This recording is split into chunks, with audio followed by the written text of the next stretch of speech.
এই যে ভাই, কোথায় যাচ্ছেন? দাঁড়ান। কি পিএ সাহেব, আমরা দাঁড়িয়ে আছি আর ইনি ভিতরে যাচ্ছেন কি করে?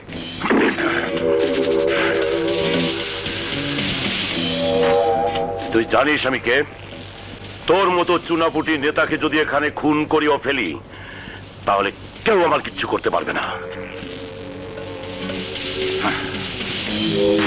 ওই মিয়া, লোক না চিনে কথা বলেন কেন? কে উনি? উনার নাম ওলন্দাজ। ইনি ওলন্দাজ? আসসালামু আলাইকুম ভাইজান। ওয়ালাইকুম আসসালাম। কি ব্যাপার, এত উত্তেজিত কেন? উত্তেজিত হব না ভাইজান।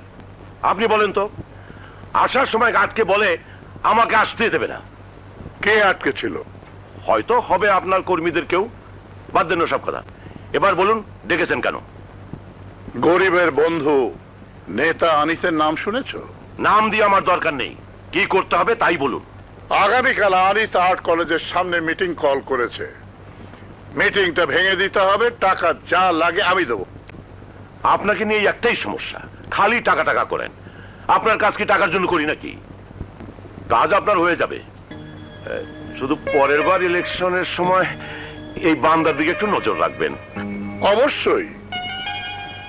তুমি আমার কাজ যদি করতে পারো, আমি তোমার কথা ঠিকই মনে রাখবো। আনিস কিন্তু ফচকে লিডার বাচ্চুর মতো নয়। ওর কোমর শক্ত। ওর মিটিং ভাঙতে হলে সাহসী লোকের দরকার। আপনি তো আমার শুভকে দেখেননি। ও একটা বাঘের বাচ্চা। ও যদি কোনো কাজে হাত দেয়, সেই কাজ কোনোদিন মিস হয় না।